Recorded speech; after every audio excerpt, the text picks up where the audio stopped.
J. Cole is here. New album on the way. I'm Center. assuming you on your runs. You on your promo runs. I am. What you doing in Atlanta? Yeah, I'm doing the whole radio run. Okay. It's back on it. So the reason why there's going to be no video with this There's no video on this right now.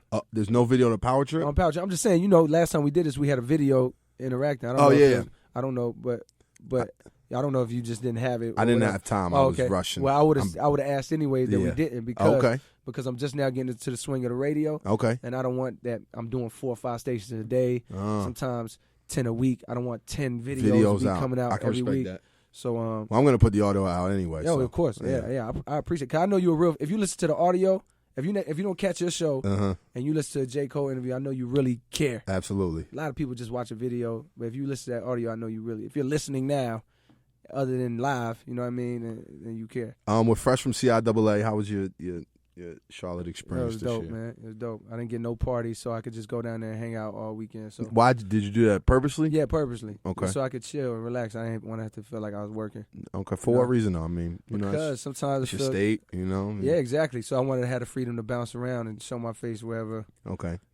Different parties in the same night, as opposed to being locked here and then having to go to Onyx after. We just bounce around. You made it to Onyx. I did hear that. Shout out to Ebe. He told me he was on your way there. Make it to Onyx. Yeah. How was that experience? It was dope. I was at Cameo. It wasn't even like a real.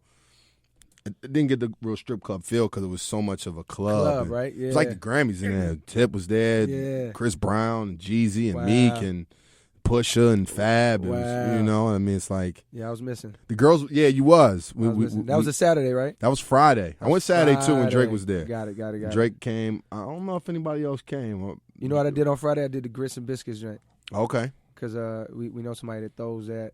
They got them in New York. It's a cool thing. It's more like a college party. Okay. What's that? Explain that to me. Okay. What they do is they just play down south classics all night. No East Coast music, no West Coast music, all down south from Atlanta to Texas to Mississippi shit to so you get classics going up to what year? What year are we stopping at? Up to what year? Till now. Up till now, but really more classic. Like you'll hear Pastor Troy. Nice. Before you hear Future. Future and 2 Chainz. Exactly. All right. Yep. That was hot. Yeah, it's dope. That's the first time they did it in Charlotte. So they do them in New York. They did it in D.C. a minute ago. It's dope. Are you you have any plans to go? Mad promo, by the way. South by Southwest. Are you so going? Much promo. Yeah, you did give them rave reviews. Oh my God. Yeah. And they didn't even want to give me a bottle, by the way, because their brand is they don't do bottles. It's such a cool. Okay, they spot. do cups. Yeah, it's like they cups. use some styrofoam cups. Yeah, nobody's a star in there. It's like we all just party. I can respect that. All right, so on something like that, South by Southwest is coming up too. Yeah. Are you planning on being out there? I didn't get any shows because I didn't want to do that this year. Okay. With no new material out, you know what I'm saying? So what I will do is But you do have some new material out. No, I don't have a new album. Okay. Man, you just dropped a little EP. Yeah. A couple songs. Yeah, can't perform those though. I can perform a couple of those, but performing that whole thing is not the way. I mean, but your fan base would still be excited to see. They would. That and your most recent material, which is, it's not like you haven't been out in 2-3 years. No, you're right. The album's still true. It's still relevant. True, at but the moment. I get this thing where it's like you've been performing the same songs for so long. Mm-hmm. I get and especially knowing what I'm sitting on, it's like I can't wait to perform these. Mm-hmm. So performing the other ones is like, all right, man, I'm over that. I want to get to this. At least I'll appreciate these songs more when I can at least slip these new ones into the mix. You know what I mean? I'm at that point. Your debut album was very successful. It made quite a statement when it came out. First week, correct me if I'm wrong, but I think it was like 220,000 first week, roughly. Roughly, without at that moment a big no radio record. Nowhere on the charts. Yeah, at that moment. And I mean, you made quite a statement. Right. Congratulations first. Thank you. How, looking back on it, how do you feel about that album, your debut, and the success of it, and what you accomplished and achieved with it? Okay, so looking back on that, I love what that album did for me. I love, what it is and where it stands. I think when my story's told, when it's all said and done, that album's gonna really be what it was, a sideline story, a struggle to fucking figure this thing out and get in the game and really be a staple in the game. That's what that album really was. But looking back, in hindsight, couple changes I could have made, and it could have changed the thing. Like if I didn't have to, no excuses whatsoever. I put that album out. I love it. I'll walk down the street and somebody will tell me, yo, Cole, your album is a classic. They'll tell me that. And of course, I got to say thank you. You know what I mean?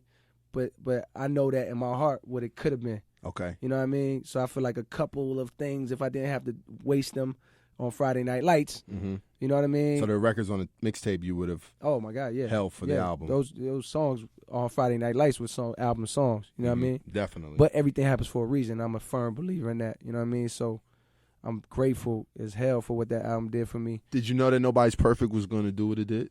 Yeah, I thought it would do more. And what at that time made you reach out to Missy, being that Missy wasn't in the current state of what's going on in the culture? That got me excited. But what initially made me reach out was the song itself and the melodies that I was humming. I was like, oh, it sounds like some Aaliyah. Missy, because Nice. I've been wanting to work with Missy. So as soon as I said Aaliyah, my mind instantly went to Missy. Because that whole album cycle, I had been talking about getting in with her or trying to work with her, but I'd be so in my zone, I didn't know how that was going to happen unless I cooked something up, and I cooked something up, and that was that. And she came through for me. It was dope. That was a crazy moment, though. I was listening to Missy and Timberland a lot. That whole camp was big on my childhood. Just like, by the way, watching that Jermaine Dupri footage, the So Def. That was crazy. I was overseas, man. I was upset I missed it. Me too. I didn't even know. Amazing. I didn't even get the word, so I saw the footage, and I'm sitting there realizing how much of an impact he had on my childhood. Like, the hits he made really shaped my upbringing. You know what I mean? From whether it be Crisscross to Usher joints to the J joint. You know what I mean? It's like so many things he did that like shaped my so that's a lot like Missy too. It almost to that point of that concert, you forgot how important JD was and how many hits he had and how many people